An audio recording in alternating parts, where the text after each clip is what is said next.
Hello friends, welcome back to your favourite channel study with Jenny. आज हम अपना 19 video lecture start करने जा रहे हैं।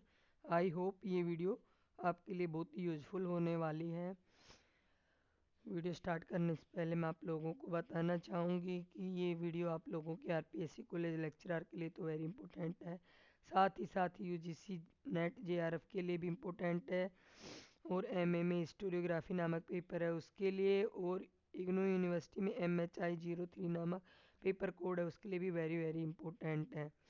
तो फ्रेंड्स, आप लोगों से एक हम्बल रिक्वेस्ट है कि एक वीडियो बनाने में बहुत सा मेहनत और टाइम लगता है और बहुत सारे मैटर को कलेक्ट करके वीडियो बनाई जाती है, तो एक लाइक था सब्सक्राइब तो बनता है। प्लीज़ प्लीज़ मुझे लाइक था सब्सक्राइब करें, साथ ही साथ बेल आइकन को प्रेस कर लें ताकि आने वाली वीडियोज़ आप लोगों को समय समय पर मिलती रहे। जिन लोगों ने मेरे चैनल को सब्सक्राइब कर लिया है उनका बहुत बहुत थैंक्स, और साथ ही साथ मुझे कमेंट सेक्शन में कमेंट करके बताएं कि आप लोगों को मेरी वीडियोज़ कैसी लगी, जिससे मेरा मनोबल बढ़ता रहे और मैं आप लोगों को इसी प्रकार की वीडियोज़ लाती रहूं। तो without waste time let's start video. आज हमारा वीडियो लेक्चर मध्यकालीन इतिहास लेखन के ऊपर रहेगा। उस टाइम अरबी और फारसी जो लेखन हुए इस वीडियो लेक्चर में हम जानेंगे। अरबी इस्लामी सभ्यता में इतिहास लेखन की शुरुआत कुरान और हदीस अर्थात पैगंबर परंपरा में देखी जा सकती है। तो इस्लामी सभ्यता में इतिहास लेखन की शुरुआत कब देखी जा सकती है? कुरान और हदीस में देखी जा सकती है। पैगंबर और उसके जितने भी फॉलोअर्स थे, उसके जितने भी अनुयायी थे, उनका विस्तृत प्रसंग जो कुरान में है ने मुसलमानों के बीच एक ऐतिहासिक समझ को विकसित किया था, और यह समय के साथ बढ़ती ही गई। तो पैगंबर और उसके जितने भी फॉलोअर्स थे, उनकी जो उस टाइम की जो बातचीत हुई थी, विशेष प्रसंग थे, उनको क्या है कुरान में मुसलमानों के बीच एक ऐतिहासिक समझ को विकसित किया गया था, और ये समय के साथ बढ़ती भी गई। अरबी इतिहासकारों में ऐतिहासिक सूचना का तार्किक सटीकता की को व्याख्यात करती थी। तो अरबी इतिहासकारों ने जितने भी ऐतिहासिक लेखन का कार्य किया, उनमें एक तार्किक सटीकता दिखाई देती है। उनका जो इतिहास लिखने का जो एक वे है वो तार्किक रूप से है। अरबी इतिहास लेखन को इस्लामी संस्कृति का एक प्रमुख अंग बन गया था। यहूदी विद्वान बर्नार्ड लेविस ने टिप्पणी की है। तो ये टिप्पणी किसने की है? यहूदी विद्वान है बर्नार्ड लेविस उनका नाम है। अतीत के प्रति रुचि जल्दी ही मुस्लिम सभ्यता का विशेष अभिलक्षण बन गया था, क्योंकि जो मुस्लिम सभ्यता थी उसमें क्या है, उन लोगों की रुचि इतिहास लेखन में बहुत ज़्यादा विशेष रूप से अभिलक्षित हो गई थी। प्रारंभिक काल से ही मुस्लिम अस्तित्व की इकाइयों जैसे राज्य, शासक, शहर, यहाँ तक कि पेशेवर लोग भी इतिहास में अपने अपने अपने नाम के प्रति सचेत हो गए थे। वे उनके कामों के प्रति रुचि रखते थे जो पहले चले गए थे, उनके अपने रिकॉर्ड के प्रति चिंतित रहते थे। उनके लिए जो बाद में आए, लगभग सभी शासक जिन्होंने मुस्लिम क्षेत्र पर शासन किया, सभी ने कुछ इतिहास या इतिहास वर्त जरूर छोड़ा। बहुत सारे देशों में जिनमें कुछ उच्च सभ्यता की थी, गंभीर ऐतिहासिक लेखन इस्लाम के आने के साथ शुरू हुआ। तो जो प्रारंभिक काल था, उस समय जो मुस्लिम टाइम पीरियड अस्तित्व में आया, उसमें क्या है, जो राज्य था, शासक था, शहर था, उनको एक यूनिट्स में बांट दिया गया, और जो पेशेवर लोग थे जो अपना उस टाइम पीरियड का इतिहास लेखन का या अदर कोई एक्टिविटी करते थे, वो अपने काम के, अपने नाम के प्रति बहुत ही सजग रहते थे। उस टाइम के जो भी शासक हुए, उन्होंने कुछ न कुछ रिकॉर्ड जरूर छोड़ा, कुछ न कुछ अपना इतिहास जरूर छोड़ा, जिससे कि हिस्टोरियंस ने क्या है, बहुत ही आसानी से उनका इतिहास लेखन किया या उनके ऐतिहासिक विवरण लिखे। अब हम देखते हैं फर्स्ट में प्रारंभिक अरबी इतिहास लेखन। तो इस पैराग्राफ में अरबी इतिहास लेखन के बारे में जो जानेंगे, जो स्टार्टिंग में शुरू हुआ था। वैज्ञानिक इतिहास लेखन अरबी में इस्लाम से दूसरी शताब्दी 8वीं शताब्दी ईसा पूर्व से प्रारंभ हुआ और पैगंबर साहब के जीवन तथा कार्य से जुड़ा था। तो 8वीं शताब्दी ईसा पूर्व जो इतिहास लेखन शुरू हुआ था वो किसके जीवन से जुड़ा हुआ था? पैगंबर मोहम्मद के जीवन से जुड़ा हुआ था। पै- इसके पहले सूचना के स्रोत के रूप में सिर्फ स्मृति बैंक मात्र थे। तो प्राचीन काल का जो इतिहास लिखा गया था वो क्या है, सिर्फ मेमोराइज्ड इतिहास होता था। वो क्या है, मेमोरी के बेस पर या ओरली रूप से एक पीढ़ी से दूसरी पीढ़ी पर ट्रांसफर किया जाता था और बहुत बाद में जाकर ऐतिहासिक लेखन का कार्य हुआ था। लेकिन मध्यकालीन पीरियड में ऐसा नहीं था। मध्यकालीन पीरियड में क्या है, सीधे इतिहास लेखन का कार्य किया जाता था। उनके जितने भी लिखित स्रोत थे उनको ऐतिहासिक लेखन में बदल दिया गया था। दूसरे धार्मिक परंपराओं में स्मृति बैंक हजारों साल तक जीवित रहते हैं, किंतु इस्लामी परंपरा में इस्लाम की पहली शताब्दी के अंत के बाद यह लिखित स्रोत में बदल गया था। जब मध्यकालीन पीरियड आया था उस टाइम क्या कागज का आविष्कार भी हो गया था और इतिहास लेखन अब बहुत आसानी से कागजों पर होने लगा था। 8वीं और 9वीं शताब्दी के इतिहासकार जानेंगे हम। मुस्लिम विद्वानों द्वारा ऐतिहासिक साहित्य पर बहुत बड़ा संग्रह इस्लाम की दूसरी शताब्दी में लिखा गया। समय के प्रभाव में बहते हुए सभी मौखिक संग्रहों को एकत्रित करने के प्रयास किए गए।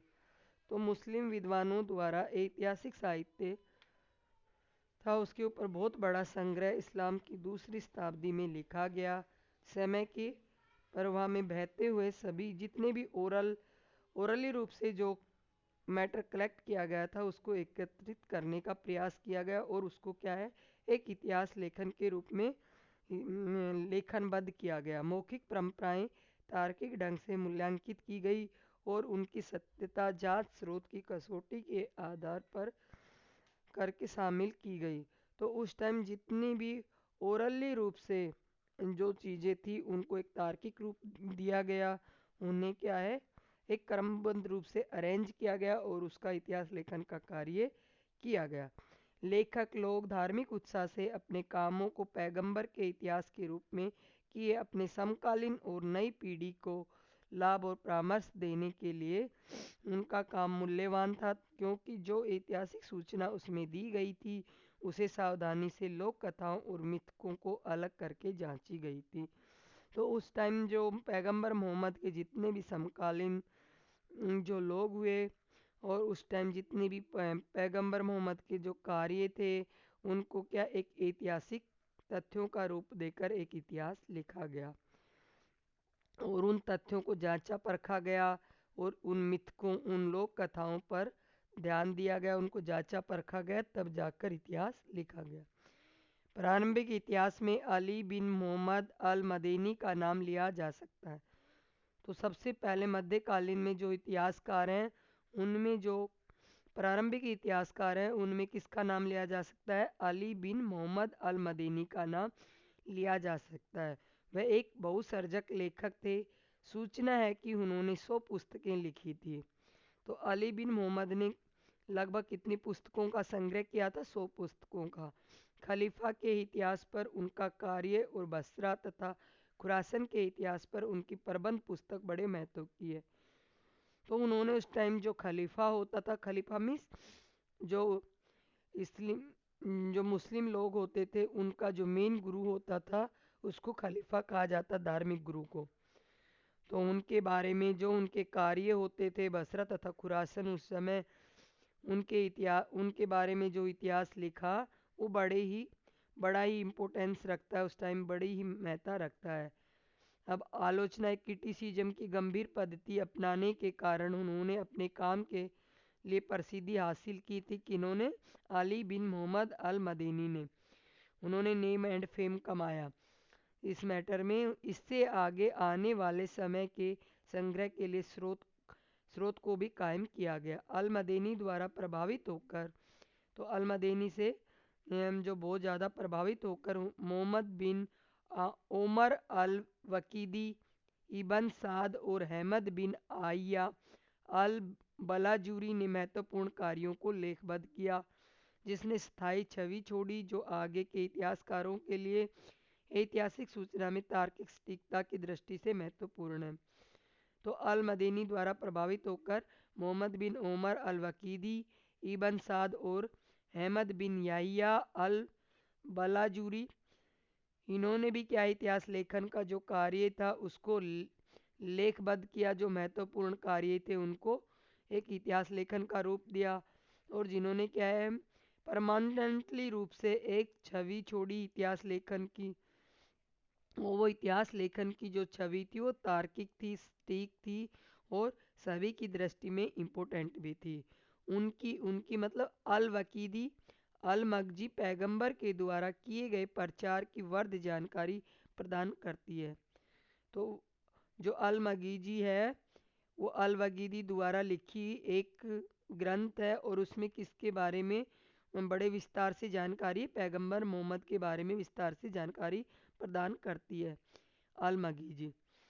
जब जब तक अहमद बिन यहया अल बजूरी की बात है, उसने अपना प्रतिष्ठित इतिहास फतेह अल बुल्दान करीब 1861 ईस्वी के बाद पूर्ण किया। तो अहमद बिन हैया अल बजूरी का प्रतिष्ठित इतिहास कौन सा था, इसको अंडरलाइन कर लेंगे, इंपॉर्टेंट हो जाता है हमारे लिए। फतेह अल बुल्दान करीब। फतेह अल बुल्दान की प्रचलित प्रति का अध्ययन दर्शाता है कि इसके पूर्ण होने के पहले संग्रहकर्ता ने एक पूर्व प्रति तैयार की थी जो अधिक भारी भरकम थी। तो फतेह उल बुल्दान की प्रचलित प्रति का अध्ययन दर्शाता है कि इसके पूर्ण होने से पहले संग्रहकर्ता थे जो उन्होंने क्या है पूरा इससे पूर्व भी एक प्रति तैयार हुई थी जो क्या है अधिक भारी भरकम थी। क्या क्योंकि उसमें हर प्रकार का मैटर लिया गया था, जो मिथक थे और क्या है लोक कथाएं थी उनको भी इंक्लूड किया गया था। लगता है कि अल बलाजूरी ने सभी सूचनाओं को एकत्रित किया था जिसे उसने कई स्रोतों से संग्रहित किया था। उनको प्राप्त करने के बहुत सारे सोर्सेज थे। उन्होंने जो सूचनाएं एकत्रित की किन्होंने अल बलाजूरी ने। बाद में उसने इसे परिनिष्ठित किया, उसे निकाला जो उसे प्रमाणिक नहीं लगे। तो बाद में क्या है उन्होंने इस बुक को एक संग्रहित करके उसमें से जो मटेरियल निकाल दिया जो उसको एविडेंसली रूप से प्रमाणिक नहीं लगा। और अन्य ऐतिहासिक सूचनाएं जो उसने इकट्ठी की थी उसको शामिल किया। उन्होंने जो हिस्टोरिकल इंफॉर्मेशन थी एविडेंसली रूप से उन्हीं को ही क्या है उसके अंदर सारबद्ध किया और एक ग्रंथ का रूप इसको दिया।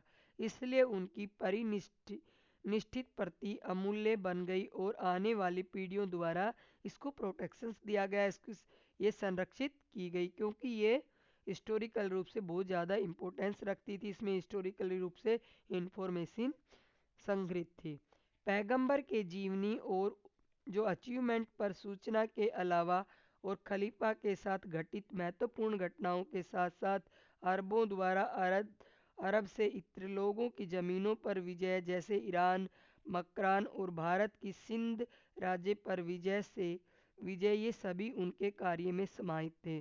तो अल बाजूरी ने जो इतिहास लेखन का कार्य किया उसके अंदर किस किस को इंक्लूड किया गया, मोहम्मद पैगंबर की जो जीवनी थी उसको इंक्लूड किया गया, साथ ही साथ उनकी जो उस टाइम की जो अचीवमेंट रही थी वो खलीफा के साथ उस टाइम जो महत्वपूर्ण घटनाएं घटित हुई उनको, साथ ही साथ जो अरबों द्वारा अरब के अंदर जो लोगों की ज़मीनों के ऊपर उन्होंने विजय विक्टोरी हासिल की थी उसको इंक्लूड किया गया, जैसे कि ईरान, मकरान और भारत और सिंध राज्य पर अरबों ने विजय प्राप्त की थी उनके कार्यों को इस ग्रंथ में इंक्लूड किया गया। तो उस ग्रंथ का नाम क्या था जो अल बालाजूरी ने लिखा था, उस ग्रंथ में इन सब को इंक्लूड किया गया था। अब सेकेंडली देखेंगे 10वीं शताब्दी के इतिहासकार।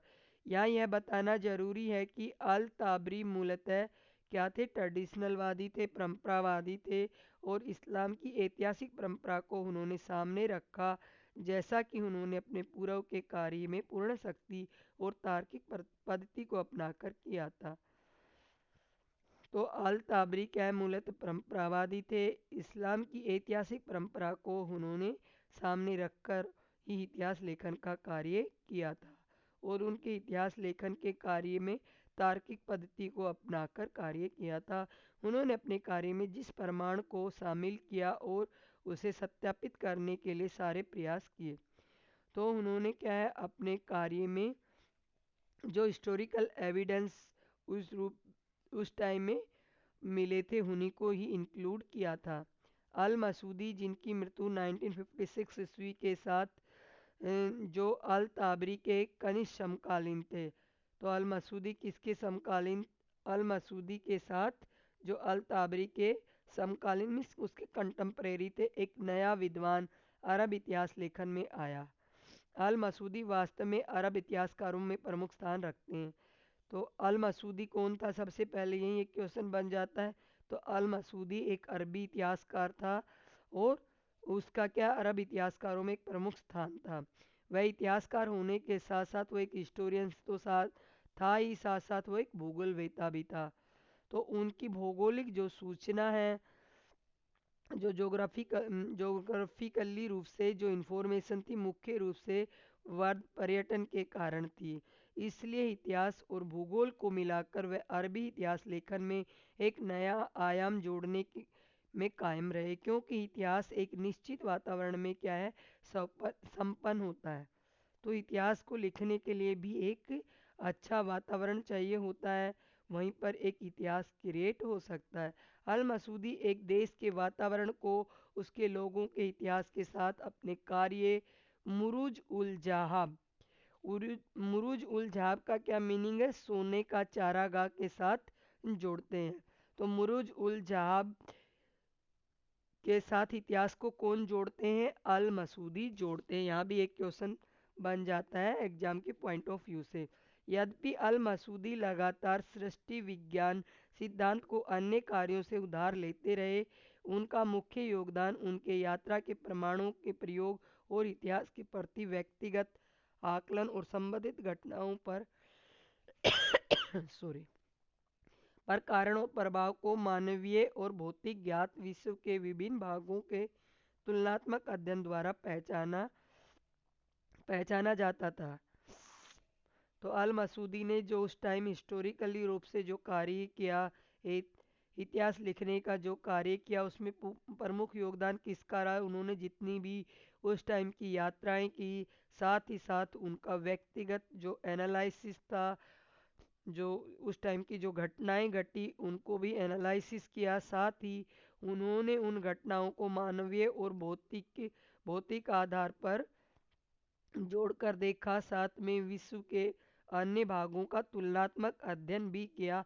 तो इस प्रकार से जो अल मसूदी ने जो इतिहास लेखन लिखा वो हिस्टोरिकली रूप से बहुत ही इम्पोर्टेंट हो जाता है, उस टाइम बहुत ही इम्पोर्टेंस भी रखता है, आज के टाइम में भी उसकी बहुत इम्पोर्टेंस है। अल मसूदी इब्न खालदून के पूर्ववर्ती रहे हैं। तो इब्न खालदून के पूर्ववर्ती इतिहासकार कौन रहे? अल मसूदी रहे। यहाँ भी एक क्वेश्चन पुटअप हो जाता है। इब्न खालदून 14वीं शताब्दी के 14 सेंचुरी के अंत के एक अरब इतिहासकार थे। तो यहाँ भी एक क्वेश्चन बन जाता है कि इब्न खालदून कौन थे, कौन सी सेंचुरी के हिस्टोरियंस रहे? 14 सेंचुरी के हिस्टोरियंस रहे हैं और वो एक अरब इतिहासकार थे जो इतिहास के तत्वज्ञानी या फिलोसफर माने जाते हैं। तो इबाल खालदून को क्या माना जाता है? इतिहास का फिलोसफर माना जाता है। और आधुनिक समाजशास्त्र के उनको मॉडर्न सोशोलॉजी के जनक भी कहा जाता है, क्योंकि अल मसूदी का मुरूज उल जहाब किन्हीं सैद्धांतिक आधार पर स्थित है। इसके लेखक ने विचार पूर्ण इतिहास के उद्देश्य और पद्धति पर बल दिया है। तो जो अल मसूदी ने जो इतिहास लेखन किया था उसका क्या नाम था? मुरूज उल जहाब, और जिसे क्या कहते हैं सोने का चारागाह भी कहा जाता है। तो उसमें क्या है प्रिंसिपल्स को आधार बनाया गया था, प्रिंसिपल्स का ध्यान रखकर कार्य किया गया था, और इसके साथ ही साथ विचारणपूर्ण इतिहास और उद्देश्य और जो पद्धति थी, स्टाइल थी, उस पर भी बल दिया गया था। ये सभी प्राक अरबी इतिहास लेखन को विषय वस्तु और गुणवत्ता दोनों में ही धनी बनाते थे। उदाहरण के लिए अब्दुल रहमान बिन अबद अल हाकम, जिसकी मृत्यु 1870 ईस्वी में हुई, पश्चिम में मिस्र और अरब के विजय के इतिहास को संग्रहित किया है। अब हम देखेंगे थर्डली, परवर्ती अरबी इतिहासकार। इस्लामी दुनिया में स्थानीय शासकों में वर्दी के साथ साथ वंश इतिहास लेखन की एक नई परंपरा का प्रारूप प्रारंभ हुआ। यह परंपरा 11वीं सेंचुरी से अधिक मुखर हुई और आगे परंपरागत इतिहास लेखन को जोड़ती है जो इस काल के दौरान बनी रही। तो इस्लामी दुनिया में जितने भी स्थानीय शासकों के इतिहास लेखन में इस समय इतिहास लिखने में क्या है, वर्दी हुई, एक नई परंपरा का प्रारंभ हुआ और 11वीं सेंचुरी के अंदर ये ज़्यादा मुखर हुई और ज़्यादा इतिहास लेखन का कार्य हुआ। और ये क्या है, उस टाइम जो ट्रेडिशनली जो इतिहास लेखन का कार्य चल रहा था उसी कड़ी में वो जोड़ती है। और इस ड्यूरिंग पीरियड में ये इतिहास लेखन की परंपरा बनी भी रही। आडंबर पूर्ण शैली को प्रसिद्धि दिलाई। तो आडंबर पूर्ण जो लिखने की जो स्टाइल थी उसको प्रसिद्धि किसने दिलाई? तारिक अल यामिनी ने। जिसे किसने लिखा था? तारिक अल यामिनी क्या है, बुक है, और इसको लिखने वाले राइटर कौन है? अल उत्बी हैं। तो यहाँ भी एक क्वेश्चन बन जाता है फ्रेंड्स। और उनकी डेथ कब हुई? अल उत्बी की 1035 में उनकी डेथ होती है। ऐसे लेखों में शैली दास्ता प्रदर्शित करती थी और उनकी तार्किक जो एनालिसिस की कमी दिखाई देती है। तो जो अल उत्बी ने जो इतिहास लेखन किया उनकी स्टाइल में दास्ता प्रदर्शित होती है, साथ ही साथ उनके जो इतिहास लेखन में है वो तार्किक जो एनालिसिस है उसकी कमी दिखाई देती है, जिससे उनका काम खराब इतिहास लेखन की कोटि में आता था। और एक महत्वपूर्ण बिंदु को ध्यान में रखना है कि ऐसे इतिहास लेखन के विषय में जो सुल्तानों के जो प्रोटेक्शन में रहकर जो इतिहास लेखन किया गया वो क्या है, पूर्ण रूप से पॉलिटिकली इतिहास लेखन था। जब सुल्तान उलेमाओं को संरक्षण देते थे, उलेमा कौन होते थे उस टाइम? वो धार्मिक गुरु कहे जा सकते हैं, या उस टाइम का जो इतिहास लेखन से रिलेटेड जितना भी कार्य को धर्म से जोड़कर देखते थे या रूढ़िवादी परंपराओं से जो लोग जुड़े हुए थे उनको उलेमा कहा जाता था। उसे बढ़ा चढ़ाकर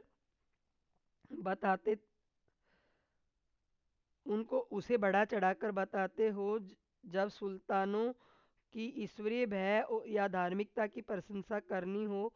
11वीं शताब्दी में इस तरह का इतिहास लेखन का विकास अरबी और फारसी दोनों भाषाओं में हुआ था। इस्लाम के हित में सुल्तानों के कार्यों को महिमामंडित करने के, तो 11वीं सेंचुरी के अंदर जो अरबी और फारसी इतिहास लेखन हुआ वो क्या है, उस टाइम के जो सुल्तान होते थे जो उलेमाओं को संरक्षण देते थे, उस टाइम वो क्या है जो रूढ़िवादी परंपराओं से जुड़े हुए थे और इतिहास लेखन का वो कार्य करते थे।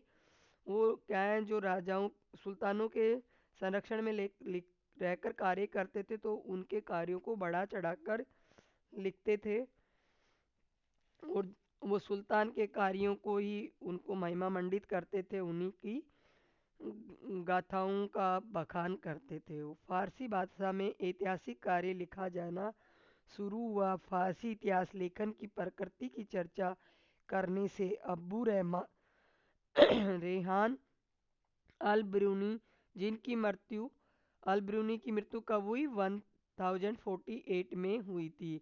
और इजीउद्दीन इबन अल आशिर जिनकी मृत्यु 1293 में हुई का संदर्भ लेना जरूरी हो जाता है। तो फारसी इतिहास लेखन के अंदर जिन्होंने इतिहास लेखन का कार्य किया तो उनको किस किस को जाना जाता है? अब्बू रेहान अलबरूनी को, और सेकेंडली इजाउद्दीन इबन अल आसिर को।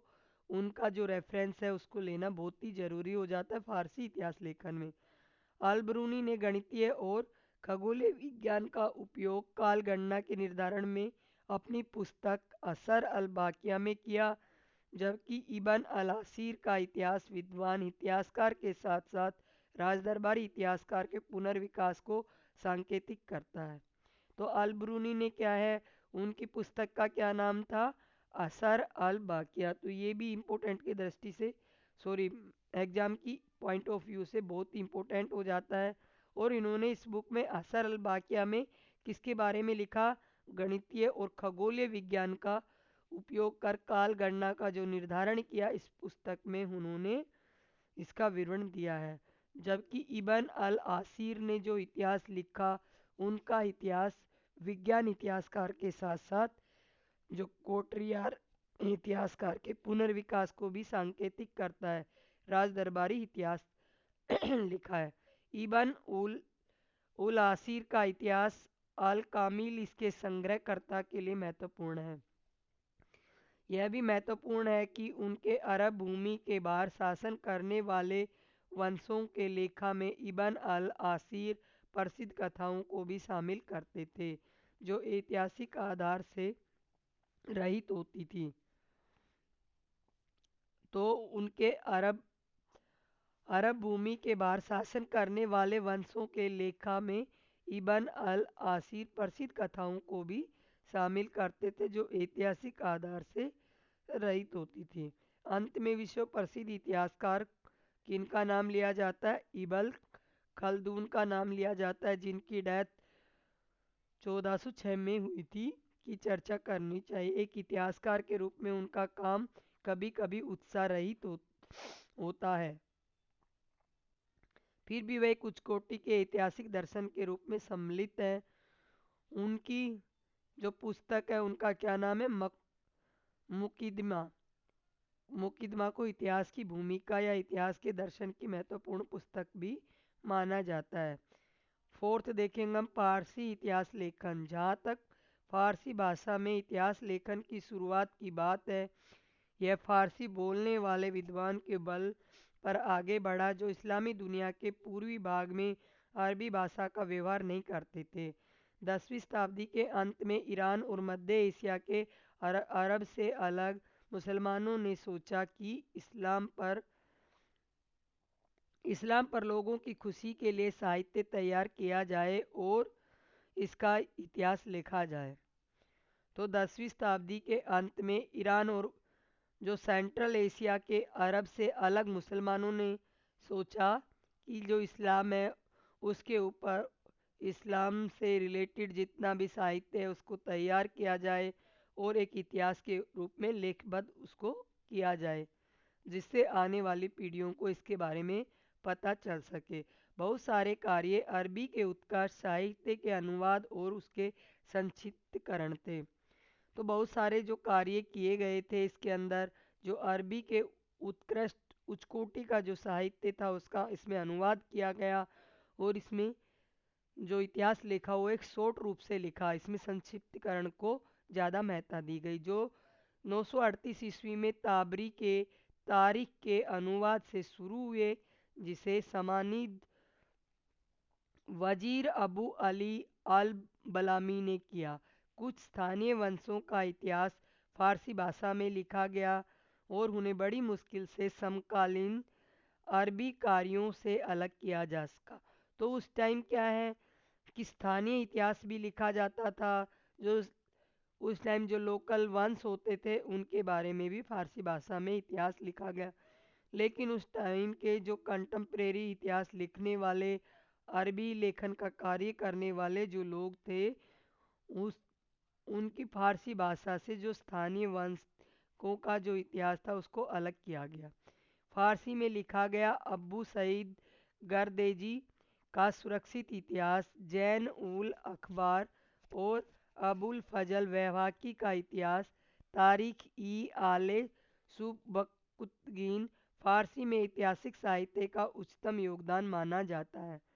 तो फारसी में जो इतिहास लिखा उसमें सबसे ज़्यादा योगदान किसका माना जाता है, अब्बू सईद गर्देजी का। यहीं एक क्वेश्चन बन जाता है कि किस किस का योगदान माना जाता है फारसी इतिहास लेखन में। अब्बू सईद गर्देजी का सुरक्षित इतिहास, जैन उल अखबार और अबुल फजल वहवाकी का इतिहास, तारीख ई आले सुबकुतगीन फारसी में ऐतिहासिक साहित्य का उच्चतम योगदान माना जाता है। वहवाकी के कार्य का महत्व मूलतः राज्य अभिलेख और उसकी डायरी पर आधारित है, जिसे वह बनाए रखता है। तो वहवाकी का जो इतिहास लेखन है वो क्या है, उस टाइम के जो इंस्क्रिप्शंस हैं उस टाइम पर वो जो डायरियाँ लिखता था उसके ऊपर बेस्ड है। तो यहीं एक क्वेश्चन बन जाता है कि वेहाकी ने जो इतिहास लेखन किया है वो किसके ऊपर बेस्ड था, इंस्क्रिप्शन और उसकी डायरियों के आधार पर बेस्ड था, उसको बनाकर उसने फारसी इतिहास लेखन का कार्य किया। यह भी बात ध्यान रखने योग्य है कि प्रसिद्ध कार्य गर्दे कृत जैनल अखबार और वह वहाकी कृत तारीख ई आले सुबकुतगीन लगभग 1050 ईस्वी में मुद्रित किए गए। तो इनको कब प्रिंट किया गया था, 1050 ईस्वी में। वहाकी की जो कृत रचना थी तारीख ई अले सुबकतगीन, और गर्दे की जो रचना थी जैनुल अखबार, इसको 1050 में मुद्रित किया गया, प्रिंट किया गया। इस्लामी इतिहास पर अरबी लेखों की परंपराओं में लिखे गए न तो गर्देजी और न ही वहाकी फारसी इतिहास लेखन परंपरा से प्रभावित भी क्षेत्रीय सल्तनत के प्रभाव में राजनीति और सांस्कृतिक संस्कृति में जो परिवर्तन हुआ उसे इतिहासकारों अनदेखी नहीं की जानी चाहिए। तो उस टाइम पीरियड में जो पॉलिटिकली जो कल्चरली रूप से जो चेंजेस हुए थे वो उन सब कार्यों को इतिहासकारों के द्वारा अनदेखी नहीं की जानी चाहिए। उनके ऐतिहासिक लेखन मुस्लिम राजनीतिक अन्वेषण को प्रकट करते हैं। वे घटना की प्रामाणिकता के प्रति विशेष रूप से गंभीर थे और उनके अपने कार्यों में शामिल करने से पूर्व प्राचीन फारसी इतिहासकारों के विपरीत उनका न- कार्य भी मिथकीय तत्वों या कथाओं से मुक्त था। तो जितना भी उन्होंने कार्य किया वहाकी ने, वो क्या है, घटनाओं की प्रामाणिकता के प्रति विशेष रूप से वो गंभीर थे। वो घटनाओं को क्या है कोरिलेट करके देखते थे, और उन्होंने अपने जो लेखन कार्य है उसमें प्राचीन फारसी इतिहासकार थे उन उनको भी जोड़कर देखा, पूर्व में जो इतिहास लेखन का कार्य किया था उसको भी। और उनका जो इतिहास लेखन का कार्य था, उन्होंने जितने भी मिथक्स थे, जितनी भी कथाएं थी, उनसे मुक्त रखा। उन्होंने क्या हिस्टोरिकली रूप से जो एविडेंस थे उन्हीं को ही ज़्यादा महत्ता दी। ये कार्य लंबे समय लंबे काल तक भारतीय और फारसी इतिहासकारों को प्रेरणा प्रदान करने के लिए एक प्रारूप बन गया था। तो जो उन्होंने इतिहास लेखन लिखा था उस टाइम में जितने भी आने वाले इतिहास लेखक थे वो फारसी के इतिहासकार थे, उनके लिए एक प्रेरणा स्रोत बन गया था। ये कार्य लंबे काल तक भारतीय और फारसी इतिहासकारों को प्रेरणा प्रदान करने के लिए प्रारूप बना रहा। वहाकी के तारीख कई खंडों में से केवल सुल्तान मसूद 1030-1040 ईस्वी के बारे में था और सुरक्षित रह सका। कुरान और हदीस से प्रभावित होकर अरबी विद्वानों ने 8वीं शताब्दी में इतिहास लिखना प्रारंभ किया था। तो 18 सेंचुरी में जो इतिहासकारों ने अरबी में लिखना शुरू किया था वो कुरान और हदीस से प्रभावित होकर लिखना शुरू किया था। 8वीं और 9वीं शताब्दी के इतिहास में पैगंबर और उनके जितने भी फॉलोअर्स थे उनके जीवन कार्यों उनको मुख्य विषय बनाकर पेश किया गया और उनके बारे में इतिहास लेखन किया गया। तो यहाँ भी एक क्वेश्चन बन जाता है फ्रेंड्स कि 8वीं शताब्दी में जो अरबी इतिहास लेखन लिखा गया वो किसके बारे में था, तो पैगंबर और उनके फॉलोअर्स के बारे में उनको मुख्य विषय या थीम बनाकर ये कार्य किया गया। प्रारंभिक विषयों के साथ साथ कुछ अलग विषय जैसे न, धर्म का इतिहास, विजय का इतिहास और इस्लामी शासकों का इतिहास भी शामिल किया गया। और इसके अलावा जो प्रारंभिक विषय में जो इतिहास लिखा गया उसमें क्या है, धर्म को महत्ता दी गई, साथ ही साथ इस्लामी शासकों को भी इसमें जगह दी गई। इन सभी चीज़ों को इतिहास में शामिल किया गया। जो स्थानीय शासनों के विकास के साथ साथ उस टाइम जो क्या है लोकल जो डायनेस्टीज रूल कर रही थी उनको भी इतिहास लेखन में स्थान दिया गया। स्थानीय शासनों के विकास के साथ साथ वंश इतिहास ने प्रमुखता हासिल की और आगे अरबी फारसी इतिहास लेखन परंपरा में मुख्य विषय के रूप में उभरा। तो बाद में जो अरबी फारसी इतिहास लेखन किया गया, तो उस टाइम में जो लोकल रूलर्स थे उनको भी इतिहास में जगह दी गई। जो मेन डायनेस्टीज उस टाइम रूल कर रही थी उनको तो स्थान दिया ही गया। साथ ही साथ अरबी फारसी जो इतिहास लेखन किया गया उसके अंदर जो स्थानीय जो राजा महाराजा होते थे उनका इतिहास लेखन भी लिखा गया। तो आई होप फ्रेंड्स ये वीडियो लेक्चर आपको पसंद आया होगा। तो पसंद आया है तो एक लाइक था, सब्सक्राइब तो बनता ही है। Thanks for watching my video, और हम जल्दी ही नेक्स्ट वीडियो में मिलेंगे। इबन खालदून के बारे में आप लोगों के लिए मैं वीडियो लेकर प्रस्तुत होंगे।